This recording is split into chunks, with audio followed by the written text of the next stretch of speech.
नमस्कार दोस्तों। दोस्तों आज के समय में ब्रह्मोस मिसाइल की है वो डिमांड है वो इतनी हो चुकी है कि अब 2 देश और है वो निकल कर आगे आ चुके हैं। जो ब्रह्मोस मिसाइल को खरीदने के लिए समझ लो ऑर्डर है वो पास हो चुका है। एक की तरफ से तो डॉक्यूमेंट भी साइन हो चुके हैं और एक देश है जिसे हम डिलीवर कर चुके हैं। $1 बिलियन का कॉन्ट्रैक्ट है, अब वो जल्द ही पूरा होने वाला है ब्रह्मोस मिसाइल का। ब्रह्मोस की मिसाइल की चर्चा है वो दुनिया में अब हर जगह पर जा चुकी है, क्योंकि आज के समय डिफेंस इंडस्ट्री है वो पूरी बदल चुकी है। अगर आप सभी को पता है, आप भी कोई चीज लेते हैं ना, तो पहले ये देखते हैं कि उसके पास ये चीज थी, उसने कैसा वर्क किया। एग्जाम्पल, आपके दोस्त ने कोई बाइक ली, आप ये देखेंगे अगर वो बाइक अच्छे से चल रही है ना, तो मैं भी ये बाइक खरीद लूंगा। ठीक उसी प्रकार से चल रहा है, क्योंकि ब्रह्मोस ने अपना दम दिखाया है ऑपरेशन सिंदूर के दौरान। इसके बाद इसकी लाइन लग गई है खरीदने के लिए देशों में। इसी के अलावा पाकिस्तान के पास भी कुछ है, उसके बारे में भी बात कर लेंगे। वैश्विक स्तर पर ब्रह्मोस की सुनामी है, $1 बिलियन का माइलस्टोन है, वो जल्द जल्द हम हासिल कर लेंगे। और लगभग आप समझ लीजिए हासिल हो गया है। आप सभी को ये भी पता होगा कि ब्रह्मोस को हम तीनों जगह से हम भेज सकते हैं, सी से, लैंड से, एयर से, यानी कि ट्राइड मान सकते हैं ब्रह्मोस का। सबसे पहले ऑर्डर आया था फिलीपींस की तरफ से, जो उनका बेड़ा है वो जखीरा है वो हम कंप्लीट कर चुके हैं और भेज चुके हैं उनके पास पूरा। अब हमारे वियतनाम इसके साथ आए। हाल के जो भारत के सेक्रेटरी है, उन्होंने बताया कि वियतनाम के साथ डील है वो तकरीबन फाइनल हो चुकी है, फाइनल स्टेज पर है। बहुत जल्द वियतनाम के कोई पीएम या इंडिया के पीएम वियतनाम जाएंगे तो ये ऑफिशियल है वो कंफर्मेशन हो जाएगा। $650 बिलियन तक की डील है वो वियतनाम के साथ में होने वाली है। साथ ही हम इंडोनेशिया की बात कर ले तो इंडोनेशिया के साथ भी बहुत जल्द डील होने वाली है। और आगे इस चीज में कब कॉमन देखिए, ये सभी वही देश हैं जो चाइना के खिलाफ ब्रह्मोस का यूज करना चाहते हैं, क्योंकि इन्होंने देखा है ऑपरेशन सिंदूर में जो हमने प्रिसाइज अटैक किए हैं ना उनकी लोकेशन के ऊपर, उनकी एयरबेस हमने तबाह किए हैं, तो उनका जलवा इन्होंने देखा है। वियतनाम के साथ भी $500-600 बिलियन तक की डील है वो साइन होने वाली है, और इसी इतना ही इंडोनेशिया के साथ में।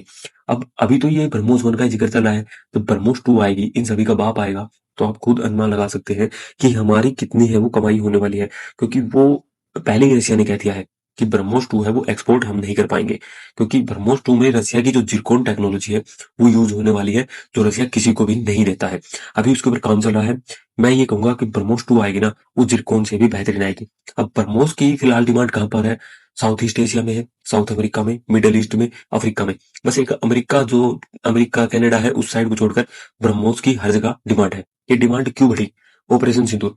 हथियारों को अंतर्राष्ट्रीय बाजार पर कोई भी देश सिर्फ कागज की लिखी और इन चीजों से नहीं खरीदता है।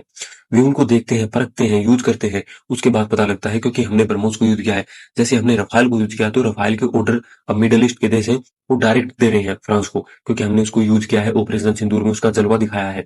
हालांकि हम नेटिव वॉर में आज भी पीछे है, जो नेटिव वर्ल्ड वॉर है उसमें हम आज भी पीछे है। सोशल मीडिया के मामले में सिर्फ बीजेपी ने क्या किया ये पोस्ट आती है, देश क्या कर रहा है ये पोस्ट है, कोई भी गवर्नमेंट ध्यान नहीं देती है। चीन पाकिस्तान का JF-17 थंडर, इन्होंने एक सस्ता फाइटर जेट बनाया था कि हम ये दुनिया को एक्सपोर्ट करेंगे और खुद भी यूज करेंगे। हालांकि इसे अच्छे पाकिस्तान भी अच्छे से इसे यूज नहीं करता है, जो और दोस्त तो क्या ही करेंगे। हालांकि एक दो देश है अफ्रीका में, इन्होंने इस फाइटर जेट को परचेज किया, पर कोई खास फाइटर जेट वो नहीं है। हम बात करेंगे सिर्फ ब्रह्मोस की। ब्रह्मोस अगर दो एक मार देना तो उनके 3-4 फाइटर जेट है वो वैसे ही उड़ जाएंगे, कोई खास नहीं है। पर हालांकि एक हमारे लिए प्रॉब्लम ये है कि चाइना बहुत ही जल्द 5th generation export variant fighter jet दे देगा पाकिस्तान को, और हमारे पास 5th जनरेशन फाइटर जेट नहीं है।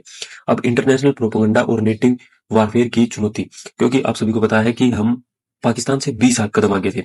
जो हमारा ऑपरेशन सिंदूर हुआ उसमें प्रॉब्लम क्या आई है? प्रॉब्लम यही आई है कि हम नेटिव वॉरफेयर में हारे थे।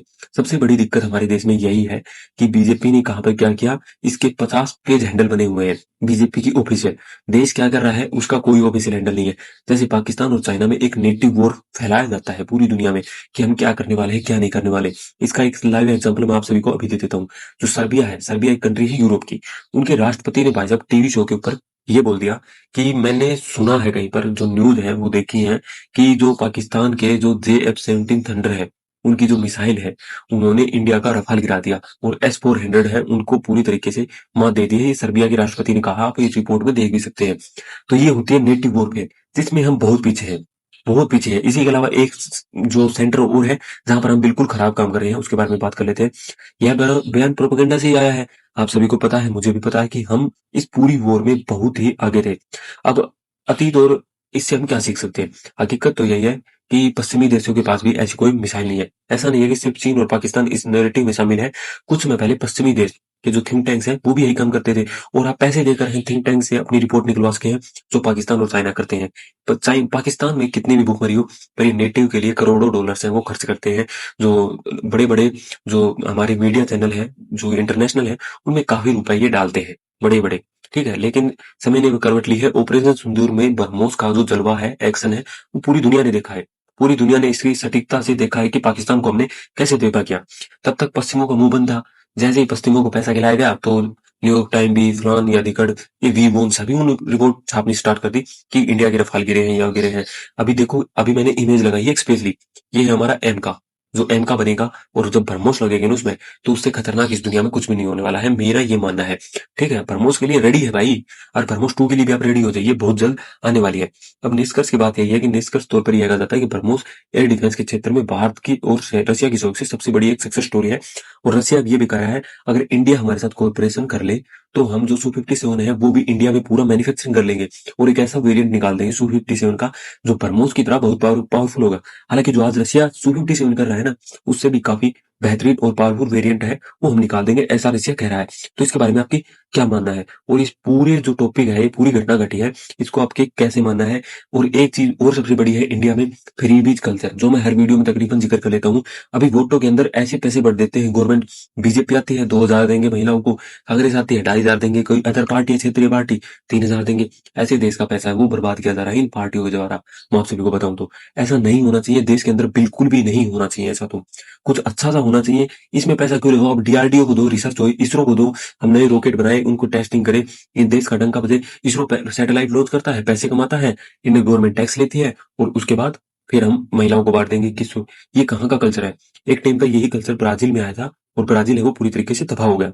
तो इसके बारे में आपकी क्या राय है, इसके ऊपर कमेंट जरूर बताइएगा। और दोस्तों, मैं आप सभी को बताता चलूं, इस फील्ड में हम भी नए हैं, आप भी नए होंगे। अभी हम इस ब्रांड को बनाने की कोशिश कर रहे हैं, अभी हमने शुरुआत की है।